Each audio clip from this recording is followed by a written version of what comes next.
Hi everybody, and welcome to the latest VodCast for Honors Biology at Desert Ridge High School. I'm Mr. Galladay, and today we are talking about the brain.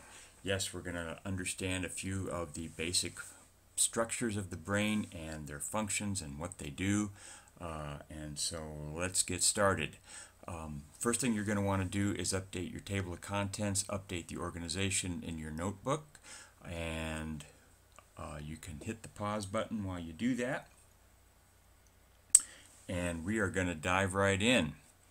Okay, so this is, well, I hope nobody actually looks like this, but this is obviously a cutaway diagram of what someone would look like and roughly where different parts of their brain would fit inside their head.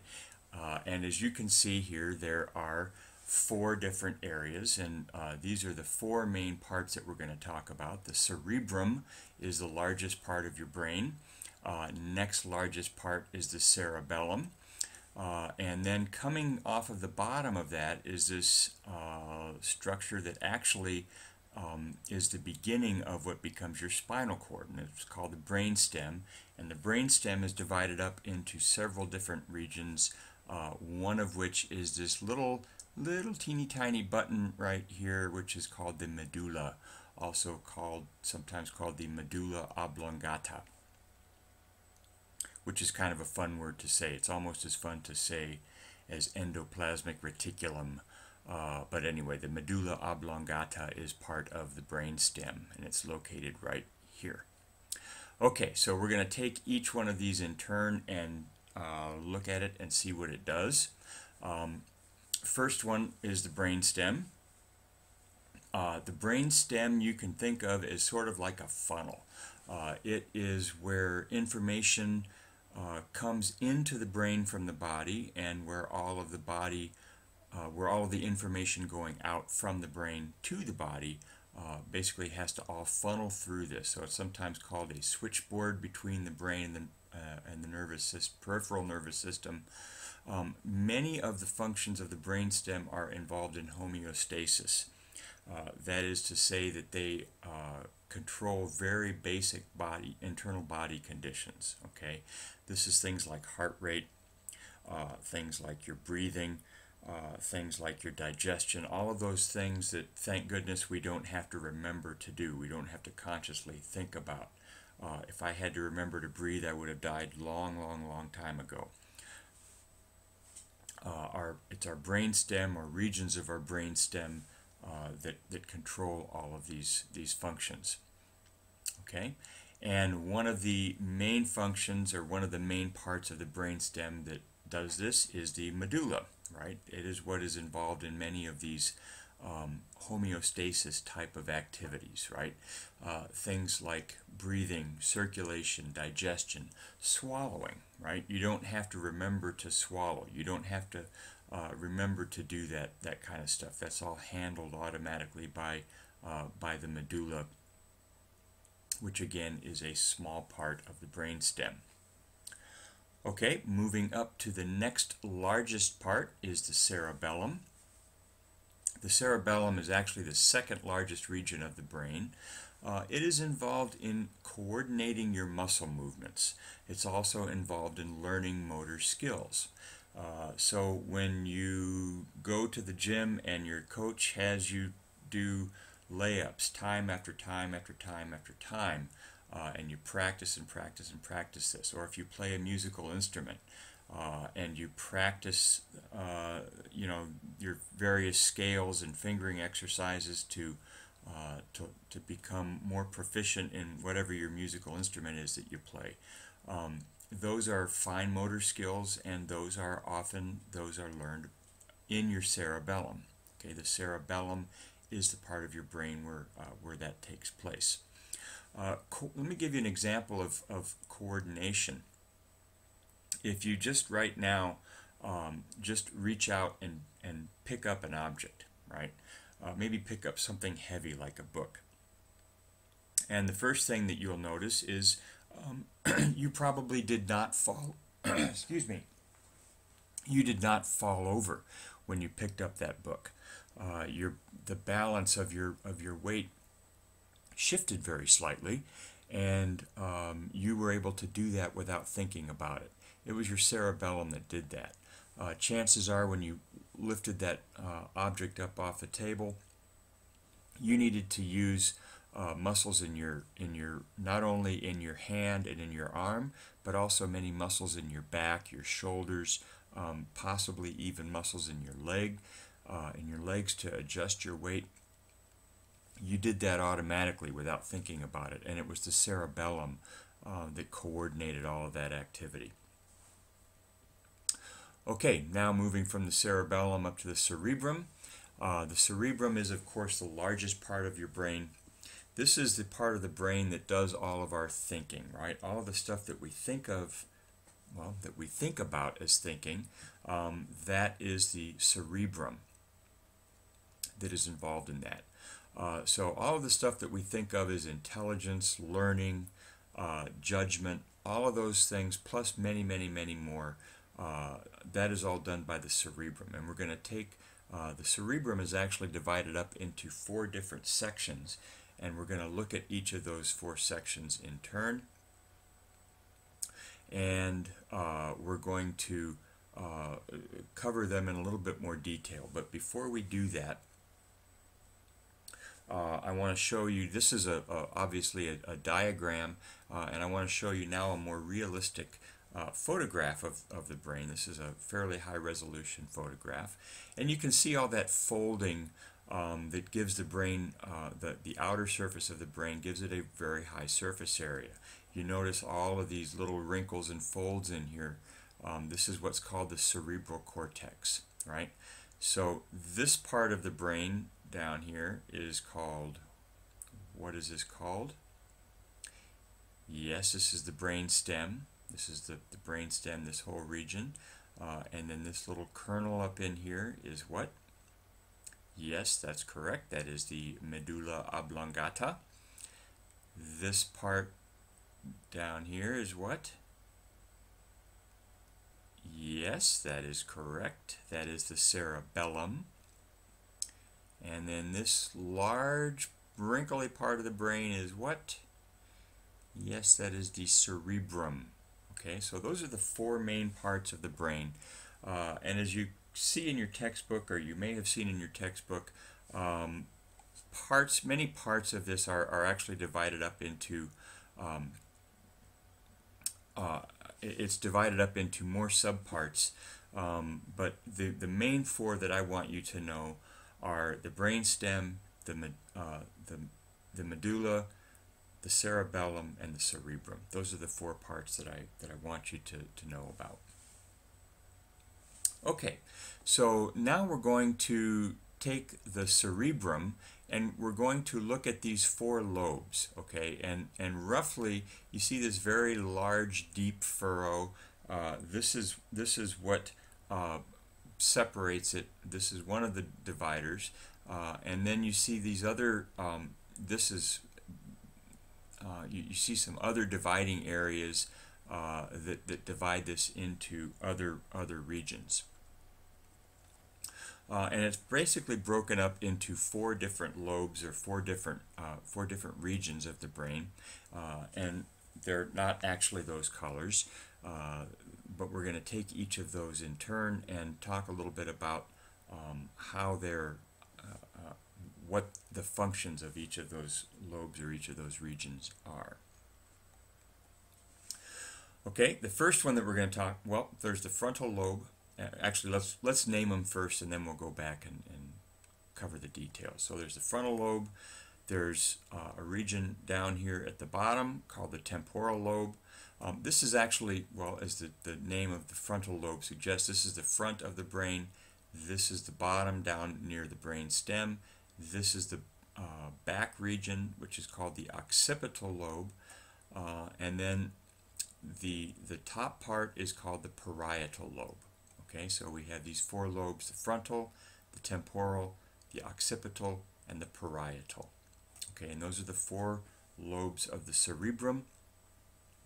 And we'll look at each of these in turn. We'll start off with the frontal lobe. And the frontal lobe is where, again, this is the part that's specifically involved in our conscious thoughts. your math skills, your reasoning skills, your emotions, your ability to talk, your ability to plan the future, solve problems, all of those, what we think of as our higher level brain functions, for the most part, those are generally handled by the frontal lobe of the cerebrum. Okay, so the frontal lobe handles these so-called higher brain functions, reasoning, planning, talking, our emotions and problem-solving abilities all take place in the frontal lobe. Okay, next is the temporal lobe. And the word temporal has the same root as the word temporary, and so that refers to time. Okay, and one of the things that, of course, time in our brain has to do with memory. The temporal lobe is very, very important in forming memories and transferring short-term memories into long-term memories. Some other functions of the temporal lobe are integrating our sense of smell, also our hearing, ability to recognize sounds and process sounds and begin to understand and recognize everything that comes into our brain from our ears. So all of that sensory information is handled by the temporal lobe. Okay, moving around to the back of the brain, the occipital lobe is the region in the back of the brain. And strangely enough, even though our eyes obviously are in the front of our head, if we were to look at our brain and look at where our eyes would be located in this, basically right around in here. But oddly enough, it's the occipital lobe is in the back part of the brain, and that is where visual processing, visual understanding, all of that information from our eyes, that is the part of the brain where that is first processed. That's where we first understand what we're seeing, and then connections to that information is passed to other parts of the brain. Okay, and now moving up to the top lobe of the cerebrum is the parietal lobe. And the parietal lobe is basically kind of an integrative structure of the brain. That is to say, it takes all of these different sensory inputs and helps us to make sense out of it. Okay, so for example, one of the things that your parietal lobe does is take all of your touch receptors, pain receptors, heat receptors from your skin all over your body and helps you understand where you are in space. Okay, what do I mean by that? Well, let's do another little, you can do a quick little experiment here. If you'll just close your eyes and take a finger and touch it to your nose. Well, hopefully you found the approximate location of your nose, but the reason you could do that is by reasoning of your parietal lobe. Your parietal lobe is how you have sense of yourself in space, even though obviously you couldn't see yourself, particularly if your eyes were closed. And so your parietal lobe is how you know where you are in the room or in space. It's sort of where we have sort of a little mental map of where we're located, and that is done in your parietal lobe. Another very important function of the parietal lobe is understanding language, both written and spoken. So that information that comes from the occipital lobe, when if you're reading these words right now, if you're looking at this and reading this, well, that information is first coming into your eyes through your occipital lobe, and then that is being passed on to the parietal lobe to understand that language. As you're listening to my voice, that sensory information is coming into the temporal lobe, and then that is also then being passed on to the parietal lobe, where you're hopefully making sense out of the information, and you're making sense out of that as sound that you have to pay attention to and that you have to understand. All right, so there's our four parts of the brain. Now we're going to work through a quick little example just to help you kind of see one example of how different parts of the brain, they well, these four parts of the cerebrum all work together. All right, so here's what I'm going to do is I'm going to give you four different stimuli. That is to say, you're going to see or hear four different things, four different stimuli that you're going to have to make sense out of, and then I'm going to ask you which part of your brain was involved. Okay, here we go. So here's the first one.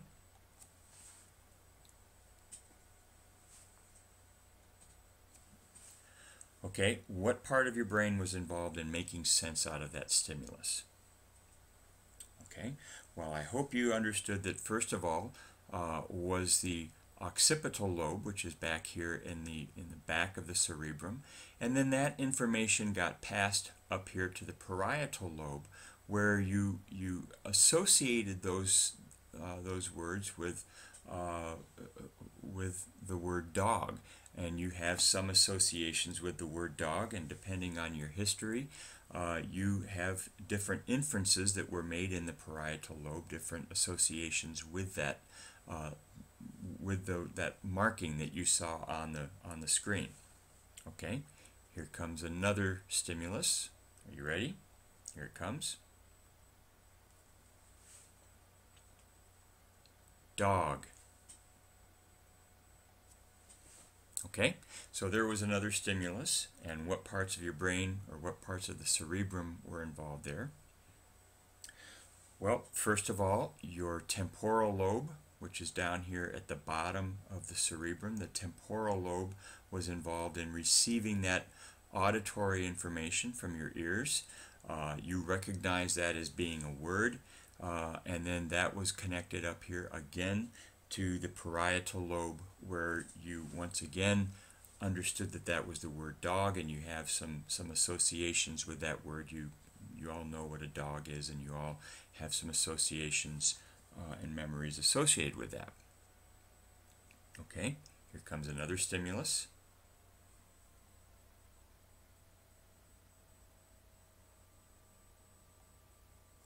Okay, so there was a picture, an image of, guess what, a dog, and that was basically received, processed, and handled all back here in the occipital, or I'm sorry, back here in the, the occipital lobe. And so that is the region of the brain where basically you made some associations with that animal, with the picture, and you recognize it as an animal, and you hopefully recognize that it was a dog. And so that was largely handled, again, didn't really need much up in here. There was no language processing that we needed the parietal lobe for, and certainly no coordination of the body or any kind of body mapping. So that was largely handled between the occipital lobe, probably also the frontal lobe, where many of your memories are stored, and so on. Okay, last one. You ready?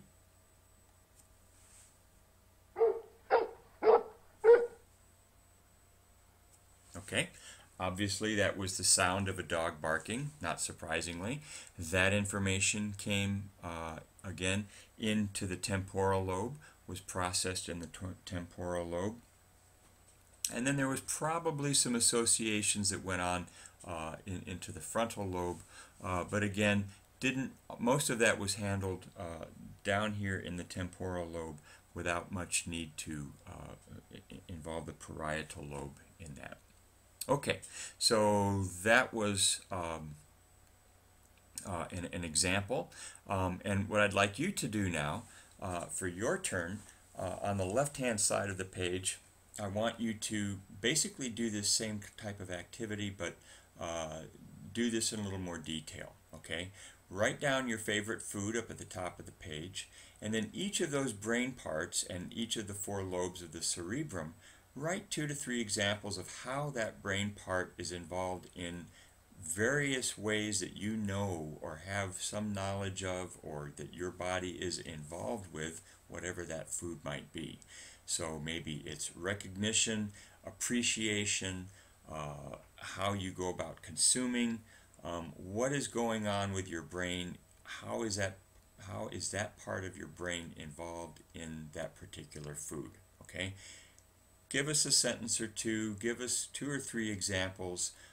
Do as much as you can for all of the 4 regions of the brain as well as the 4 lobes of the cerebrum. Okay? All right. So that wraps up our discussion of the brain. This went a little bit longer than I would have liked, but obviously a lot of information in here. Okay? So that's it for the brain. And this is the end, of the VodCast, and have a great day.